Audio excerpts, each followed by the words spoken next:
Hello everyone, welcome back to Maritime SoftwareHub, the People Podcast. Today I'm joined by Brian Jaffa, who's the Sales and Business Growth Manager at GeoServe. I'm really excited to have you on the show today, Brian. Thank you so much for joining. Today we're going to talk about your journey from shipbroking to the Maritime SaaS world, and I guess your perspective on technology. So welcome to the show, and I'd love it if you could introduce yourself. Thanks for having me. Brian Jaffa, Sales and Growth Manager here from GeoServe. A little bit about my background. After the internship, I worked as a broker and a partner, eventually co-head of CPP trading. The broker has a unique experience seeing the voyage from, inception to completion, both from the owners and charters. And about after 12 years of that, I was looking for something different, and GeoServe came around, and they were looking to build out their product space west of Suez, and that's how I got hooked up with them. Excellent. I see you were there for a good sort of 10, 11 years or so. So I'm sure you've seen a huge kind of evolution of the broking space and obviously being in different regions yourself as well. So what kind of what was it that sort of prompted you to move towards the technology space? Was it an opportunity to just come up, or have you been kind of tracking it and following it for a while?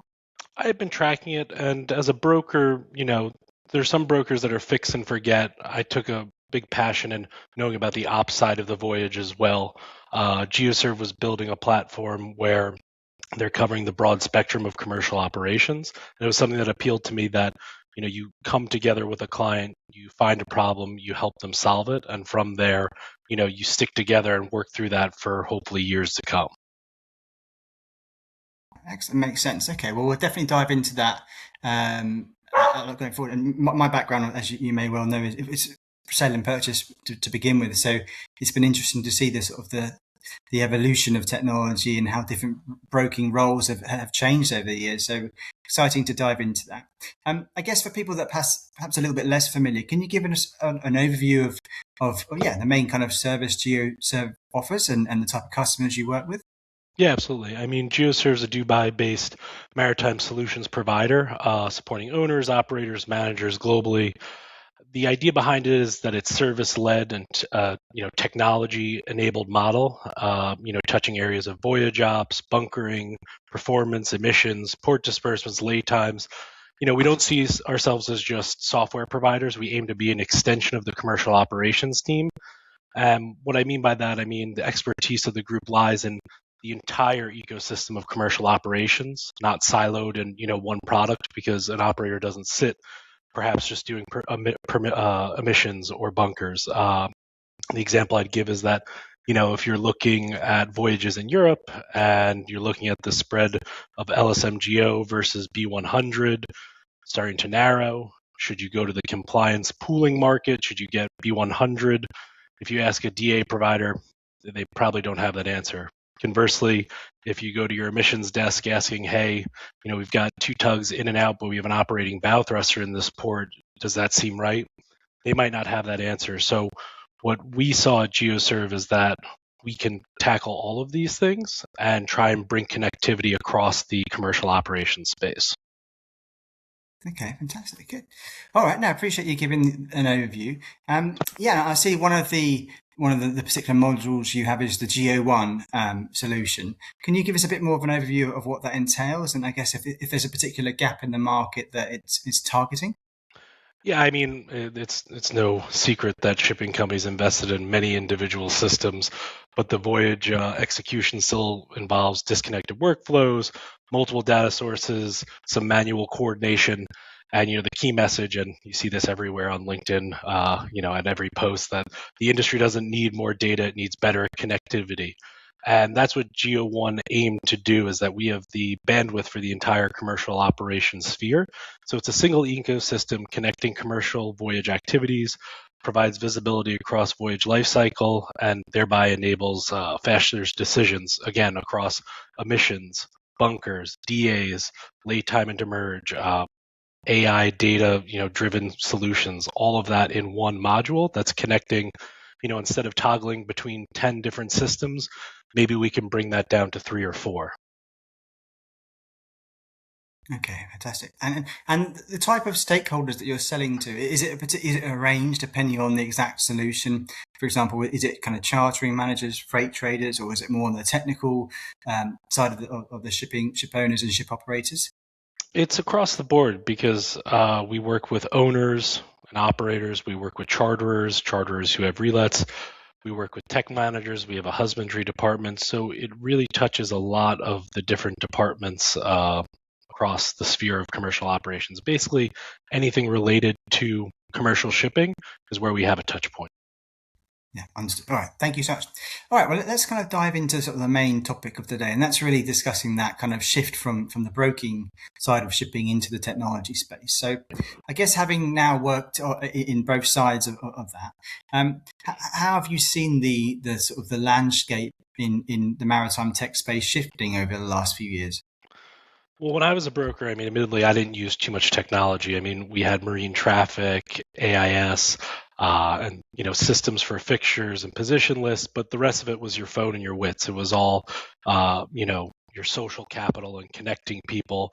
It wasn't super technology driven. When I came over to this side, I was a little bit naive to how many technologies there were available to owners, not as much to brokers. I mean, there's definitely been a bit more emerging for brokers. One thing I see shifting in the dialogue, which I'm not a big advocate of or think is going to happen, is AI or software replacing brokers. I don't think they're going anywhere anytime soon. I think the market's too opaque for AI to interpret things, that brokers have those touch points with their clients, and certainly not with freight. I know there's other people saying, freight predictive models on, tankers. I just don't think it's quite there yet, because again, if it was a free market where every cargo was in the market and every ship was accurately marketed, maybe those things could be deciphered. But I think there's other spaces for brokers, and I've seen some like MJLF put some things out there where you're using AI to, build off some more static data, which can help, turbocharge brokers, which I think is super exciting. Wish I had, when I was a broker. Yeah, I think I mean, going back to my S&P days, the sort of the whole email flow, everything kind of very much like coming through on Outlook, like purchase inquiries and potential vessels that are available. Now the email driven tools like the Sednas and those sort of things, and Kepler and Vesson, they've made I imagine they've made a huge impact on brokers' lives, and the ability to kind of decipher and obtain and extract kind of key relevant data is much easier now, I'm sure. But I think one thing that we didn't have was that kind of visibility of vessels' positions in some way. So if you're trying to fix a ship and having an insight of how many vessels are actually available in one space can really impact someone's negotiating kind of power and stuff. So that's, I imagine now, having that visibility has really shaped the way both owners and charterers are able to kind of look at the market and get a better idea of what the fixture rate should be. That's fair, but to your point, I haven't seen many of those technologies, but I am curious one day to see them, because, the position list you get on email, it's not always an accurate depiction of what ships are actually there. So I'm also curious to see how those work, because that's also where that broker element of hitting the phones, talking to your owners, talking to the charterers, finding out which ships are on subs. It happens so quickly that, a lot of it is not always reflected in email. So that's, again, going back to where technology is definitely important for turbocharging, but that human element, whether it's brokering or on the Maritime SaaS bit, I think is still vastly important. Okay, excellent. So I guess in terms of opportunities then for growth in the broking tech space, where do you see kind of the biggest gaps at the moment? Well, I think, again, with AI taking more static things that aren't going to change, like a dynamic position list, ships going on subs, failing, having bad approvals, which maybe are a little more opaque. But for Geo1, for example, we have an ops buddy, and again, some brokers will just fix last done, move on, great. Others who are more diligent, take a look at the terms, make sure there's no duplicates, make sure there's not things marked NA. I was a big fan of Control F. That was my AI, searching like reload, and then you could find interim port clause, backload clause. But again, if you don't have the right key point again, you might miss something. That's where I think AI has had a impact that we're doing it for owners right now is analyzing CPs with AI. And again, the same could be done with brokers. I think another part is a busy broker shop has thousands of fixtures and in turn have tons of claims and they can get inundated. And I think a broker desk could have immense value by putting more input on those claims. And again, I think AI has the potential for, reading those claims, which owners and charters are starting to do, but brokers could be doing the same to, add value to the principals, giving an opinion one way or another versus just sending, quote, quote, back and forth. Yeah. Okay, understood. And I guess from a sales go-to-market kind of perspective, how do you think selling into a broker, I guess, as you said, or a charter would differ from the other kind of maritime segments, or whether it's voyage optimization or vessel management, that type of thing? Is there any kind of different ways of approaching a sale, do you think? No, absolutely. I mean, because when you look at, say, a TC14 Gulf TA ULSD 300,000 barrels, I mean, on an MR, as long as it's a safe, reliable ship that makes the load, there's usually numerous of those ships, whether it's a 2025 build or a 2017 build. It doesn't quite matter as long as she clears, she does the lift, and is on time. In the Maritime SaaS world, where we're doing performance modules and DA solutions and, bunker planning, I mean, all these things are tailored approaches that it's not a one size fit all, because again, the second the ship is different, that's where your approach is different. Your trading patterns are different. So that's where I think it's a much more tailored solution because it's not a one size fits all. As far as sales, as a salesperson, the pain points are, as a CPP broker, it's usually a 48-hour sales cycle from start to finish, short of there being a clearance issue or some major hiccup. What I've learned from the SaaS side is, it's 3, 6 months, a year, 2 years, and you could be at the finish line and some arbitrary decision gets made and, you've had a pilot for a couple months and it just evaporates, which is, stings, but similar to spot brokering, you just keep pushing forward. But you were an S&P broker, I'm sure you felt that. Yeah, exactly. It's always important to have 3 or 4 irons in the fire at once, really. Yeah. Same as recruitment, which is obviously our day-to-day world, and you're dealing with humans. Obviously, in shipping, you're predominantly dealing with cargoes and vessels, but in our world, we're dealing with humans, so you never know what can happen. Mm-hmm. So exactly. It's always good to kind of play the numbers game. All right then, and I guess for brokers, or in particular, any kind of going forward, where do you see the biggest kind of shifts or opportunities? Do you see? I know we touched a little bit on that, but anything in particular in the wider maritime industry where you think there's some good opportunities? Well, I think it's broad, but it's going to be AI changing workflows. Whether you're a broker, whether you're a charterer, an owner, a tech manager, an agent, I think we're just kind of on the cusp here of people harnessing that and, unleashing it, which you could go on forever on each sector. But I think that's, broad, but I think in the next, not even 5 years, I think in the next 2 years, it's going to be a completely different landscape, how things are moving and how rapidly it's evolving.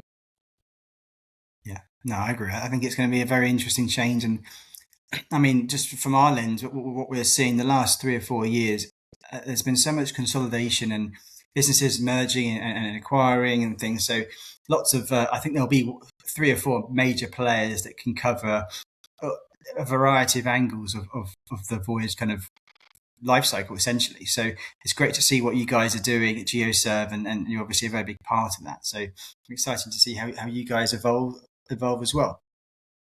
And I guess just from our listeners, some of them may well be obviously brokers, some of them are perhaps more in the maritime software space already. But are there any kind of bits of advice you could give to people that are maybe in a broking space that are considering shifting over to more of a tech sales or software focused type of role? I mean, I think brokering or tech sales or basically any of these roles come down to finding out what the problem of your client is and working with them on a solution, whether that's simple or dynamic. It's the ability to connect with your clientele.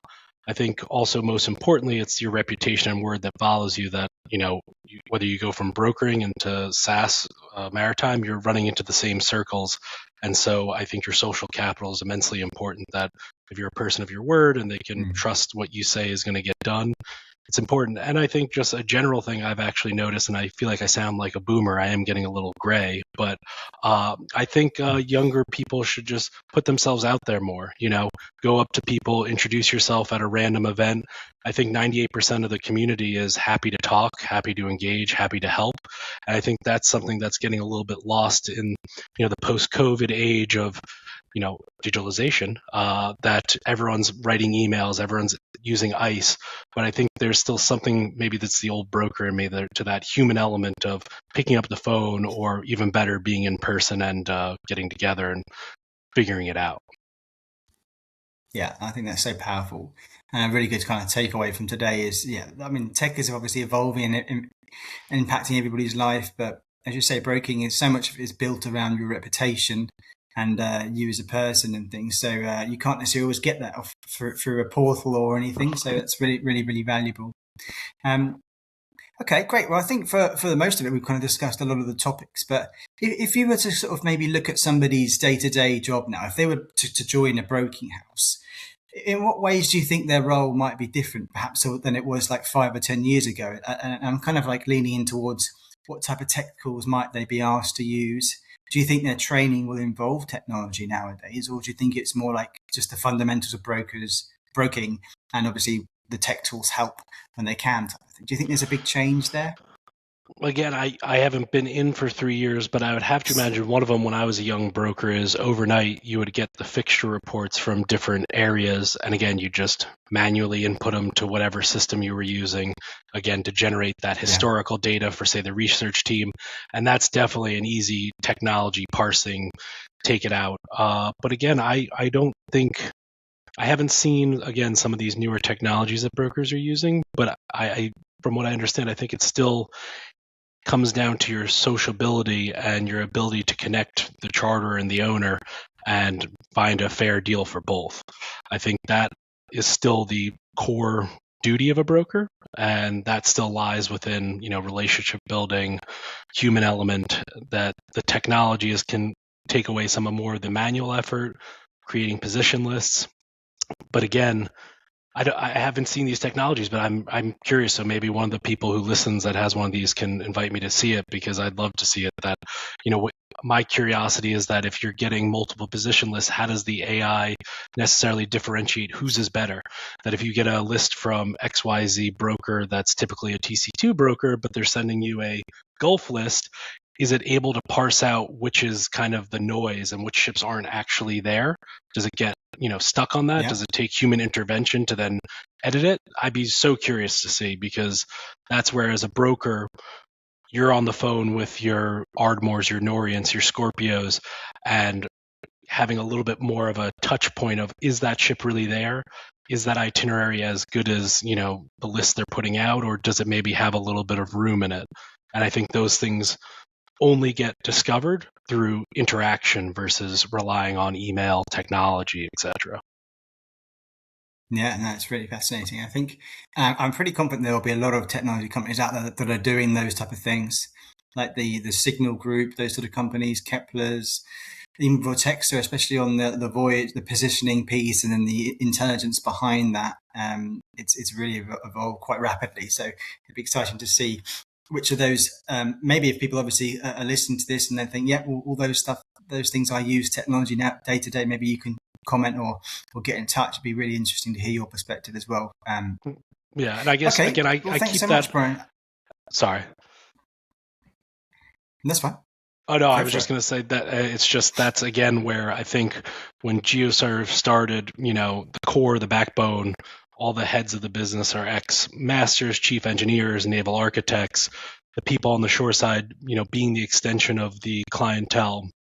They're all ex-sailors, commercial operators, agents, and then I'm the one lowly broker. But I think that's also why GeoServe kind of attracted me, was that it's not just relying on the technology. It's really commercial operations marrying the technology and not the other way around. And again, I think the distinction is important, because when you're giving someone a technology, they also, I feel, still want a little bit of that human element, because there are gaps in the AI that aren't exactly fulfilling the needs of the client. And I think the human touch point still important, still needs to be there. And again, that service-based approach is where we try and differentiate ourselves a bit. Yeah, no, that makes sense. Excellent. Great. Well, thank you so much, Brian. I think, is there anything else that perhaps you'd like to share a bit more about GeoServe, or anything we haven't covered that perhaps you want to just go back over? No, I mean, I'd be excited to show anyone who wanted to see Geo1. You can get us on our website, geoserve.com. You can hit me up on LinkedIn. I'll plug myself every Tuesday. I try and put out a, maritime themed meme or GIF for whoever wants to call it. So yeah, reach out. I'd love to show you what we're doing. And then anyone else, what we've talked about brokering and technology there, I'd also love just to talk on the side about that, because I think, again, in the next 2 years, everyone's kind of workflow is going to change, whether you're a broker, an owner, a charter, with all this technology coming into play. Yeah, excellent. Well, I'm sure people found this very, very valuable, and I appreciate all your time. And for everyone listening, thank you so much for tuning in. Brian, yeah, I'll leave it with you, and we'll speak again soon. But for everyone tuning in, thanks for listening. I hope it was valuable, and we'll speak again soon. Thanks for having me, man. All right. Thank you. Pleasure, man.